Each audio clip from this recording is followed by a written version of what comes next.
At this point, I'll introduce Sam. Sam Miltich is a jazz guitarist from rural Minnesota. He lives about 15 miles north of Grand Rapids, if anybody is familiar with that area. I wasn't until I met Summer Sheringhausen, who also spent some time up in Grand Rapids, and that's how Sam comes to us. So Summer, as you know, is our director of education, and this is somebody that Summer knows. And because we don't have in-person events and we're doing these virtually, it gives us the ability to reach out and engage people that we wouldn't otherwise be able to host as speakers or performers in our Art and Focus series. I'm not going to say anything more about Sam. I'm going to let Sam talk a little bit about himself and then launch into a bit of a performance for you. So Sam, I'm going to turn it over to you. Great, thank you.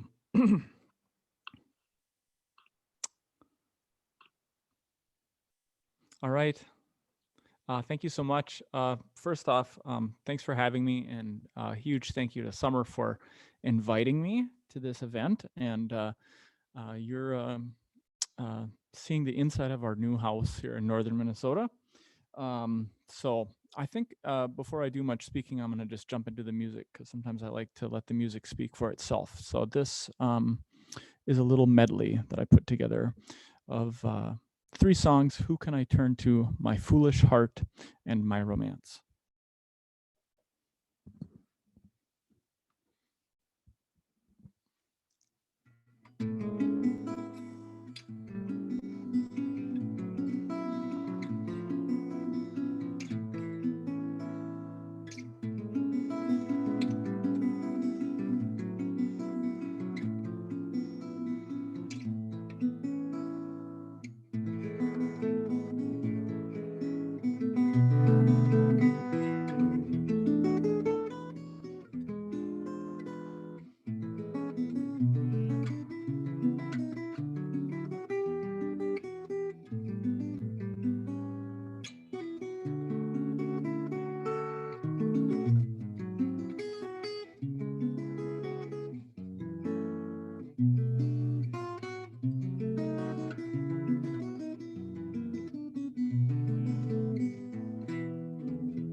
Thank you.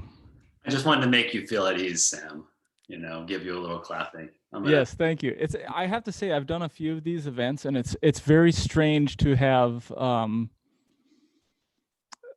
be staring at my kitchen in the background and not having the applause. This has just been a remarkably strange experience for a performing artist to go from essentially having played professionally and performed in front of people for the past 20 years to just having it just evaporate overnight. It's very different, but I'm really grateful that people are doing events like this because it's keeping us afloat. It's giving us opportunities to create our art in spaces otherwise unavailable. Well, it's our pleasure, and we're just happy that you're here. And I'm already getting a few comments about how lovely it is. So I'm gonna make myself disappear again, Sam, and you can talk about your music. And Sure. do what you need to do. Yeah. Well, so that first piece that was titled "Who Can I Turn To," in a medley with the ballad "My Foolish Heart" and the beautiful "My Romance." And I sort of put that medley together, inspired by the piano player Bill Evans. I'm sure there's jazz fans here, and Bill Evans is a well-known name. But there was a beautiful record that he did in the early 60s that Bill played that was a solo piano record. And it was something that I've always loved, and it's absolutely gorgeous. And one of the really fortunate things for me as a guitarist is that I have the capability, not to say that people can't play solo, but I have a kind of capability with the guitar that other instruments don't have. And in the sense that I'm a lot like a piano, that I can provide both melody, I can provide harmony, and I can provide rhythm. And the guitar can be played as a solo instrument, the same as a solo piano piece. And in that sense, it's almost like a small orchestra inside of a box. And when the pandemic hit, it was just abundantly clear that gigs were going to stop, and we were all in the early days of this, wondering what to do with ourselves. And I just kind of made a discipline out of my days to give myself some kind of structure, so I wouldn't lose my mind, frankly. And solo guitar playing just became a part of that. So I started listening to more solo guitar pieces, but also solo piano pieces. So that's kind of the inspiration behind that first piece. And one of the things I did at sort of the beginning of the pandemic is I supplanted my regular performance schedule with online performances. So I played 5 times a month in my hometown. I had a series that we called Jazz at the VFW. We actually approached our local VFW club, like it would be anywhere in the United States, and asked if we could perform there. And they said perfectly fine. And we wound up creating a program where we would write grants that were given to us by either the Arrowhead Regional Arts Council or the Minnesota State Arts Board to fund our jazz performances. So one of the really remarkable things was we live in a town, our community is about 10,000 people. And because of this grant funding we have in the state of Minnesota, I was able to bring top-notch, first-rate jazz performers from the Twin Cities up to our town to perform. And so I did a weekly Wednesday performance. So I'd play every Wednesday, and that was typically a duo or trio performance. And then the first Friday of the month, we had what was called the First Friday Art Walk, which Summer knows all about because my wife, Katie Marshall, who's the director of the McCrosty Art Center, helped create the First Friday Art Walk. And basically the community was opened up to people to sort of stroll through the downtown, go to various venues where there would be music, where there'd be art openings, and we were a part of that. And we would always have usually a larger ensemble of 4 or 5 pieces of jazz musicians playing, and it was really a remarkable time. So once the pandemic hit, what I started doing is I played every Wednesday night, and I would broadcast it on Facebook Live, and then I would play every first Friday of the month, and I typically have an hour-long performance. And so that's kind of how I kind of moved forward with my music. And then it evolved into I do a weekly song that I would post on Facebook, and then also I started a Patreon page and would post my music there for people who wish to contribute. So that's kind of how my artistic pursuits evolved throughout the pandemic. Um, but all that being said, I think I'm going to move forward with some more music, and I'm calling this program "The Art of Solo Guitar." And one of the things that I kind of like to demonstrate, you're hearing our family cat in the background. I'm guessing you can hear the meow, maybe not, but um, I was greatly influenced by the jazz guitarist Django Reinhardt, and uh, Django's playing was primarily with a group, but he recorded a number of solo guitar pieces that were really kind of stunning and remarkable. And they are pieces that I've been playing for since I was probably in my teenage years. And because I started playing solo more because of the pandemic, I was able to kind of revisit some of those pieces that were of Django's solo guitar playing. So I'm going to carry on here with a piece by Django Reinhardt titled Echoes of Spain. And then I think I'll speak a little bit more about who Django Reinhardt is and his influence.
All right. Well, thank you very much. Once again, that was a piece written by the great jazz guitarist Django Reinhardt, who was one of my early influences on the guitar. I was about 15 years old. I had been playing guitar for maybe 2 years, and I heard Django Reinhardt for the first time and was um, really inspired by his playing. I was really inspired by the virtuosity of it. I was really a fan of acoustic guitar playing, but I love jazz guitar. And so a lot of jazz guitar is done on electric archtop guitar. And so Django Reinhardt's acoustic sound was a really great appeal to me. I really appreciated that. Um, the other thing about his music was, for people who don't know, Django Reinhardt was Manouche Romany person. The term that's been used historically is gypsy, though it's I think not very widely used anymore. Sort of an inappropriate term. Um, but was a Manouche Romany person, and Django was born in 1910, died in 1953, and was really one of the founders of jazz guitar and actually lead guitar playing. When we think of any kind of lead line that's played on a guitar, Django Reinhardt was kind of one of the people on the forefront of using the guitar as a lead instrument, not just a chordal instrument to accompany other musicians. Django was born in Belgium, lived most of his life in France, and was greatly influenced by the music of Louis Armstrong and other American jazz musicians. And what he achieved was really quite miraculous as a result of him being in Europe during the 1920s and the 1930s, and somehow being able to sort of take these influences that were literally across the globe from recordings that he had heard, and start playing jazz, not only not on a horn, but on a guitar. And so he was really quite revolutionary in that regards. And one of the things that I really loved about Django's playing was that though Django did not really play traditional Romany music as we think of, traditional music from Spain or France or Eastern Europe, that technical influence of the style of guitar that he played, which is the kind I'm holding here, an acoustic guitar, and the way he played it using a plectrum, a pick, um, lent itself to a unique sound and a unique feel that was European in nature. Also, his ensemble was all string instruments, which was very different than American jazz. His partner, his musical partner, was the great jazz violinist Stéphane Grappelli.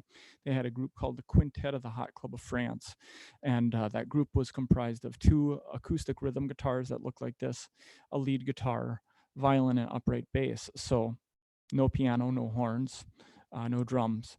And so they kind of forged a uniquely European style of jazz that is still played to this day by some remarkable practitioners of it. It's very much a part of the culture of the Manouche and Sinti communities in France and in Belgium and the Netherlands and Germany as well. So he was really one of my early influences. And since I'm talking about Django Reinhardt, I have another medley of Django Reinhardt pieces that I'm going to play for you. Actually, Sam, can I cut in? Yes, Because yes, by all talked means. about this a little bit ahead of time, and I know for a fact that the sort of historical context you were just providing um, Sure. is really interesting to our typical art and focus attendee, and specifically some of the people I see on today when I go look over at the attendees. Uh, Sure. we do have a few questions. I have Yeah. one very short question. Yes, I'm gonna let's ask do that. first Yeah. about you held up your pick and referred to it as being a specific type of pick. And for those people who are watching who might not know, what is special about the pick you held up? Well, this pick isn't necessarily particularly special in regards to, what it's made of. This is just a very basic, Gotcha. flat pick, but it's not something that's connected to my fingers, and it's not necessarily like, interestingly, like you probably noticed, it's it, it's more about how the pick is used. So this is a very kind of interesting, fun thing to talk about. When we think of kind of American jazz bebop picking, I'm going to give an example. You're moving the pick back and forth, right?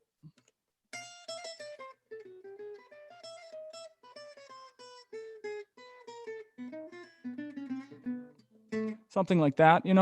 So I'm moving the pick back and forth over the string. This is a distinct difference, and the wrist is more or less straight like this. One of the primary differences with the way Django Reinhardt played and the way this style of music is played is the wrist is bent at an angle, and the picking motion is primarily a downstroke. And what it does is it's a stronger picking stroke to move down, because what you're actually doing is you're using the force of gravity to pull the pick down across the strings, and you get a more aggressive feel to it.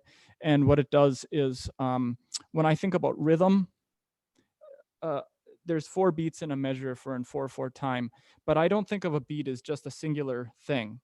I think of a beat as kind of a space that's occupied, and we can sit right in the middle of the beat. We can lay back on the back end of the beat, like someone like, say, Lester Young would do, the great jazz saxophonist from the 1930s and 40s, 50s, or we can play up on the very front end of the beat. So it's not necessarily dragging, so to speak, or rushing, but laying on the front end of the beat. And Django's style was very forward moving. It was on the front end of the beat. And to me, that's that influence from Romany music, especially from Eastern Europe, from places like Hungary and Romania.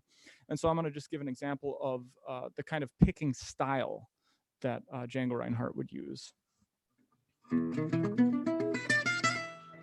And I'm going to move my camera down so people can really see it too.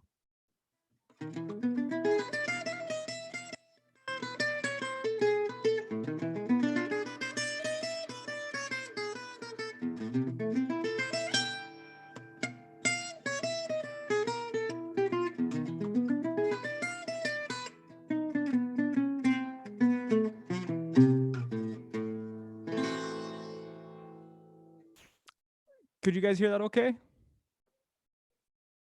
Sorry, I muted myself so as not to Yeah. interfere. Yeah, absolutely. That was beautiful, and Yeah. very clear. Yeah, so that's kind of the a primary difference between, you know, the Django Reinhardt, what it's been called gypsy jazz for a long time. I like to call it jazz manouche, or hot club swing music. This particular genre, or subgenre of jazz, I guess. And you know, so another primary difference too is I could give an example too of how I play. You know, when I was playing Echoes of Spain,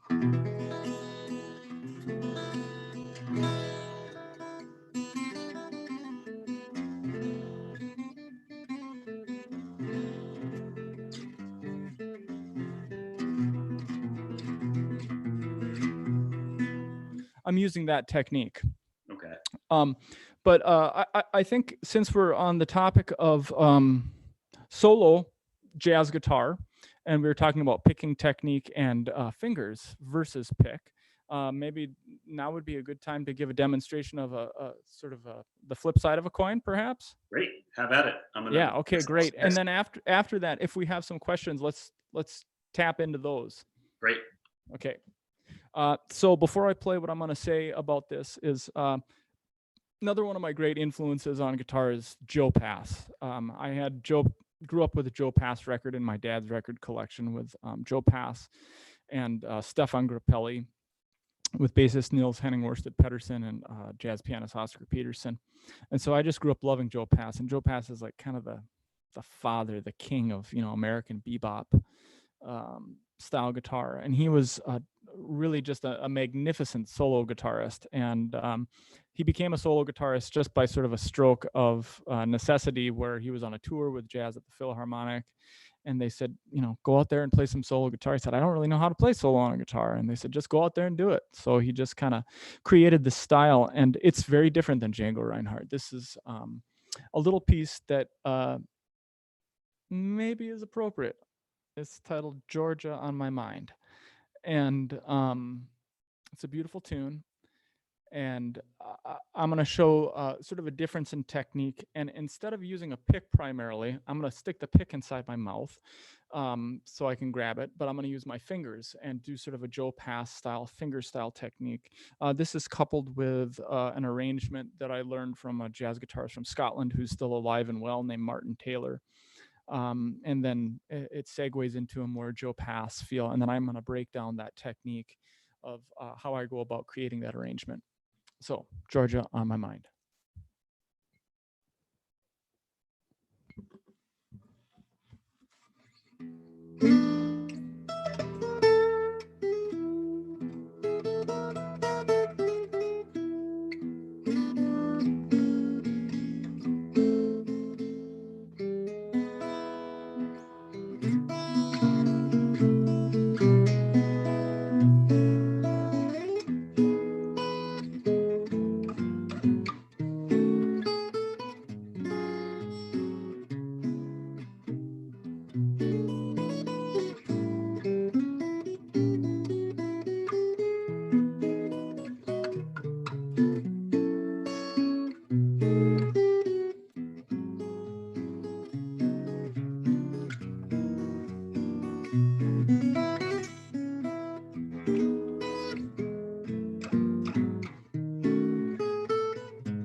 What a treat. Wow. Oh, I feel thank you. I feel so fortunate. I mean, it's this is my job. I'm sitting here 2 feet from my workbench, meeting a new musician and enjoying a hour 45 minutes worth of just jazz. It's almost like it's my own show. Oh man, well, Thank you. thank you, thank you. Yeah, yeah. Do you want me to speak a little bit about the piece at all, Well, you know, or more music? I think I love the speaking. I love the music. It's hard for me to pick. Uh, Sure. I feel like at home, the attendees, our audience might be telling me to go one way, but can we just kind of move into another song and then maybe? Absolutely. Great. Absolutely. Yeah. Okay. So I did the Joe Pass piece there, which obviously, I mean, from just what you can hear, it's quite different than Django Reinhardt. It's so decidedly American, and especially a repertoire like Georgia on My Mind. It's a classic. It's embedded in our culture, and we all know it. Um, Another jazz musician that I really really love, and who was really a fairly profound influence on me, was the great Thelonious Monk. Um, so what I think I'll do is, I'll play a bit of music here, and then I'll speak a little bit about Monk, his influence on American art, on jazz, and his influence on me personally. But I'll try and let the music speak for itself. This is a Thelonious Monk composition titled Pannonica, that I have put into a medley with another one of his beautiful compositions. These are both ballads. Uh, I tend to play a lot of ballads when I'm playing solo, not always, but a lot of times because it lends itself well to the style. But this is Pannonica in Monk's Mood.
Thank you. Well, Sam, I have your set list. They don't, so Yeah. I know your plans for us for this evening. Um, Yes. but I want to, I know you've already proven that you're a virtuoso and that you have um, a good grasp on this historical context of the music you love.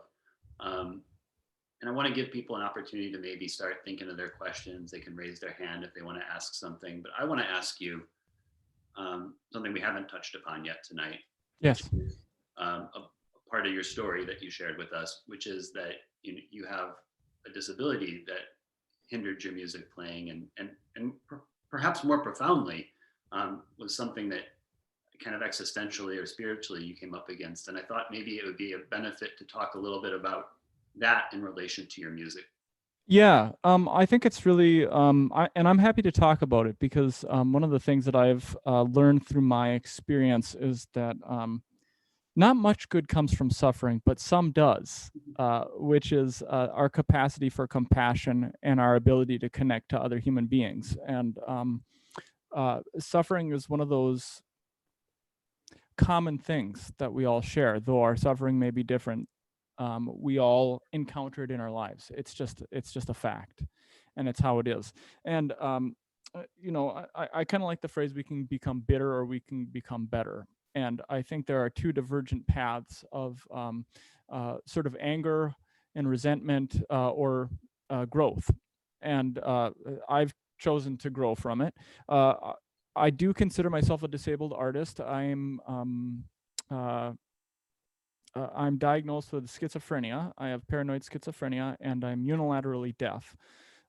So when this was 2 years ago in February, I woke up one morning and I had lost all the hearing in my left ear. It just went away overnight, and it's an interesting thing to talk about during a pandemic because it was an upper respiratory virus that took my hearing. And there are times when you go to the doctor and they say, well, do this, it'll get better. And then there are times when we go and we have to face the reality of this isn't going to get better. This is something that we're going to have to learn to live with.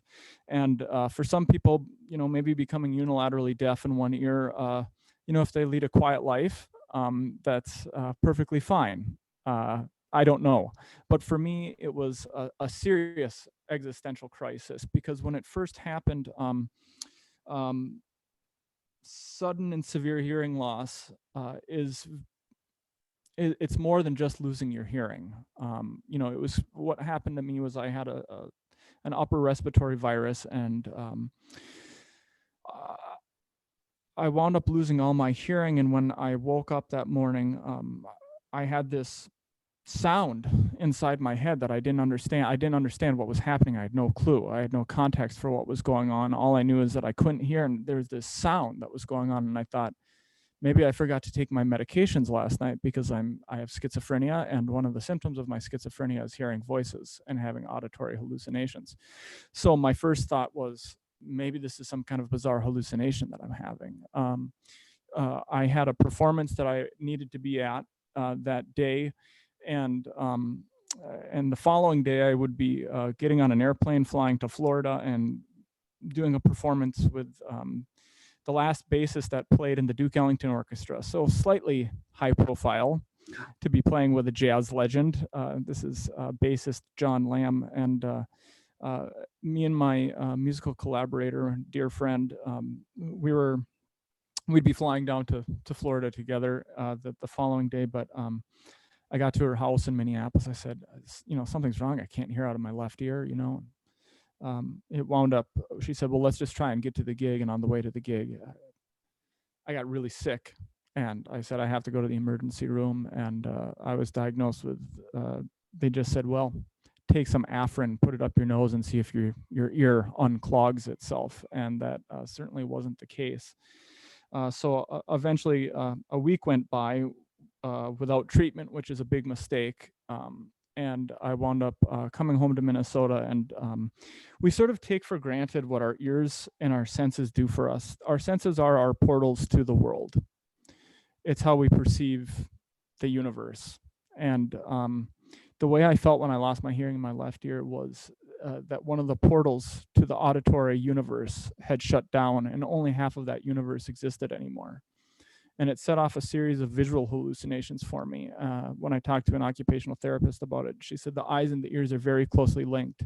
And one of the reasons when they give you a hearing test to test your hearing, you can't actually see the person giving you the audiogram, because whether you know it or not, if you see their body movement or you see their lips move, you unconsciously put together what they're saying through a combination of your visual cues and the sound that you're receiving. Your brain puts the two together, but we're not aware of it. It's something that's ingrained in the brain.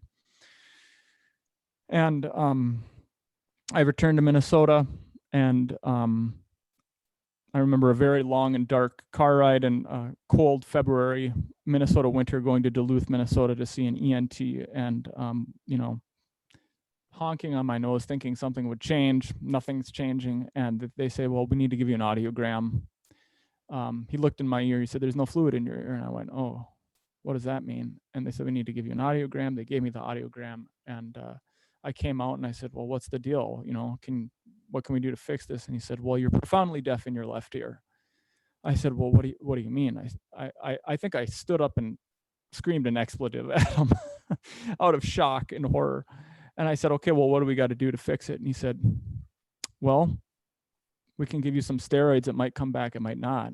And so at that point, we called the Mayo Clinic, and I went down to Mayo Clinic, and they gave me steroid injections through my eardrum into my left ear, and kind of a draconian procedure to have a needle stuck into your ear.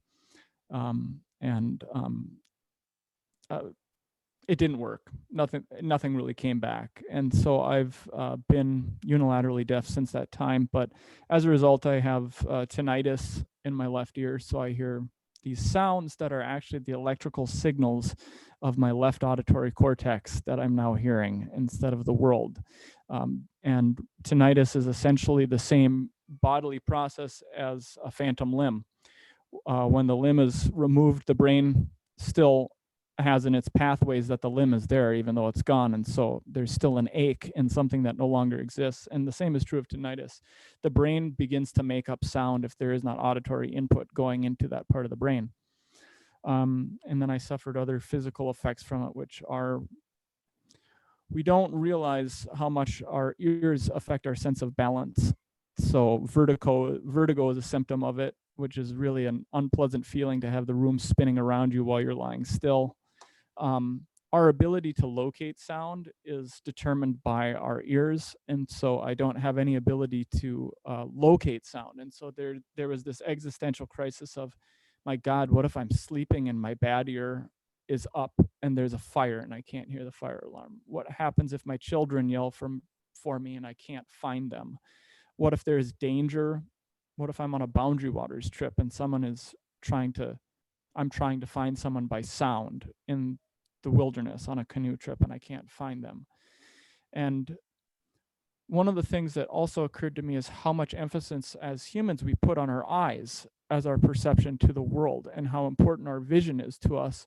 And I spoke to a number of doctors that were not trained in ear, nose, and throat, and they just kind of said, "Well, just wait for it to clear up."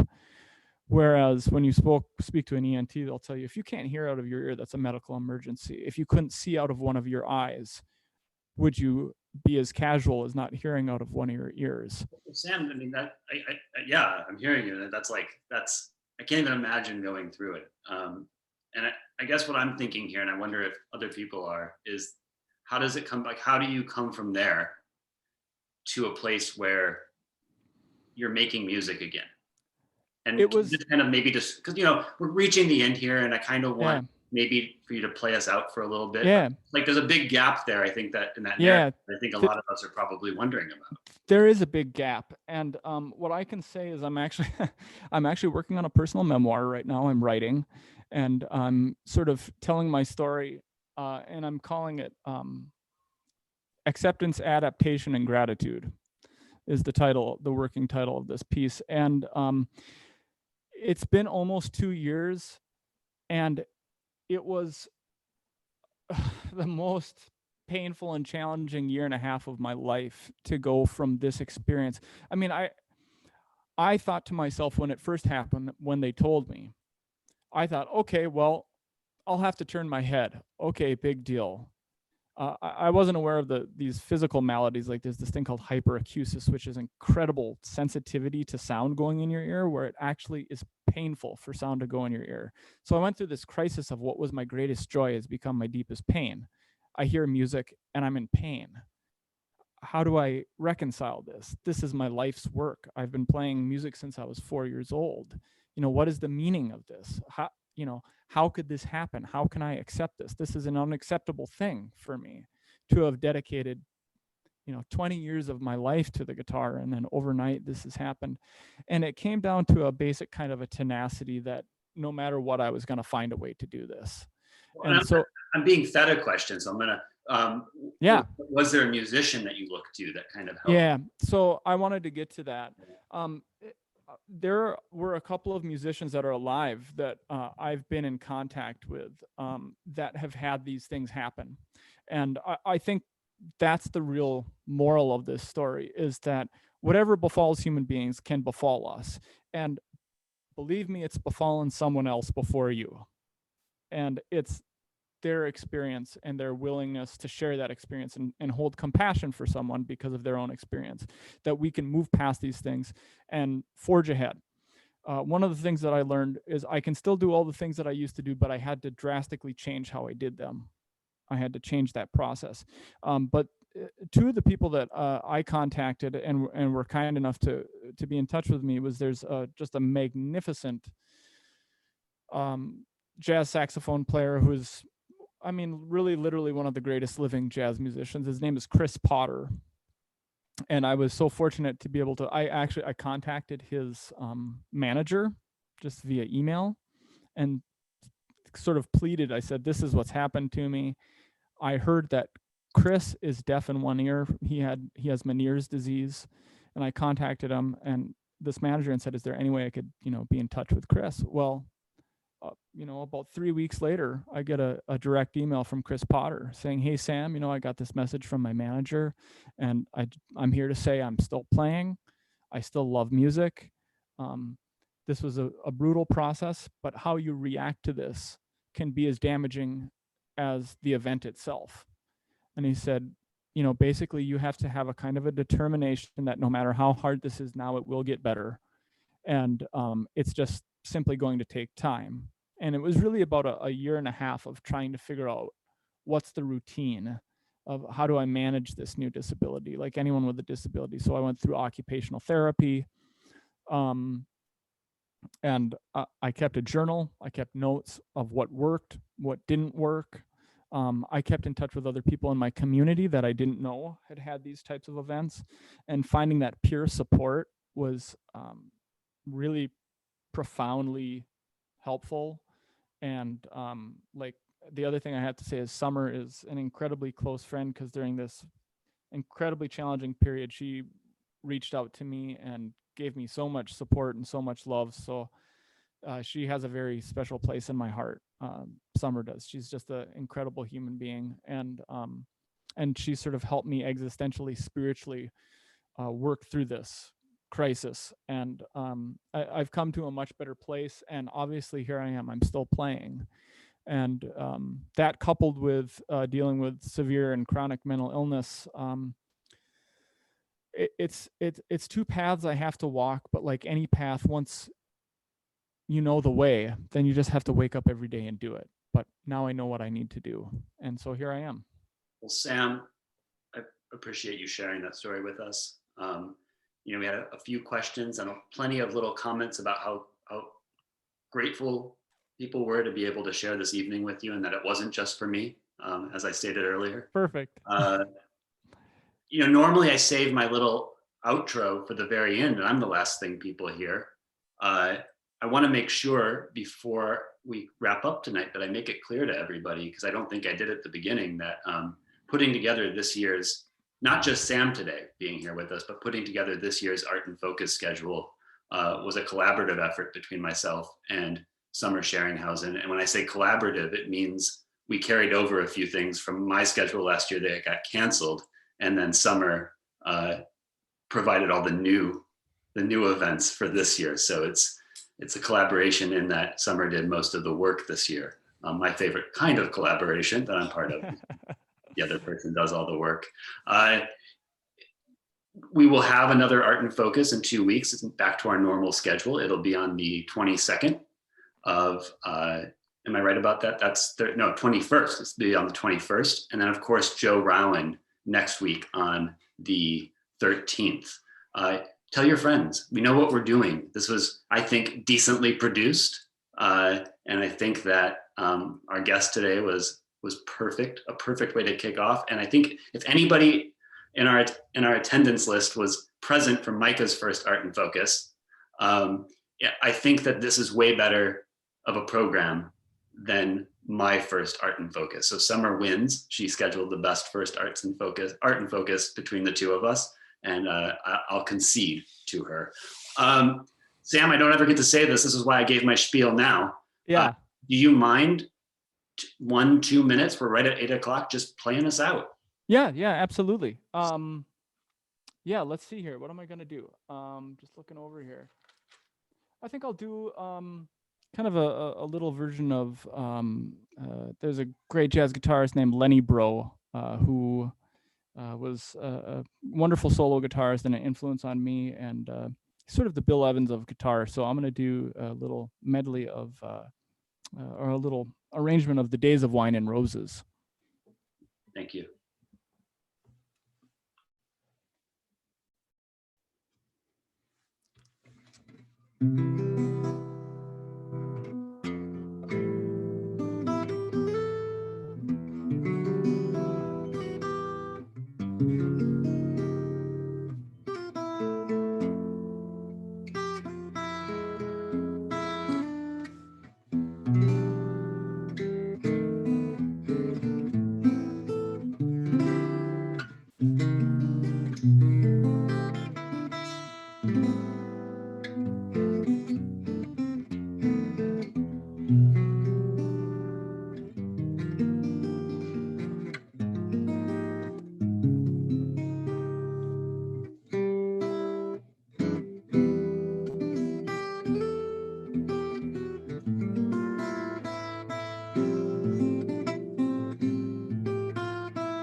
Thanks so much, Sam. Yeah, thank you, Micah. All right, everybody. That was Art in Focus. That was Sam Miltich. And we'll see you again next week and the week after. Take care, everybody. Take care. Bye bye. Bye bye.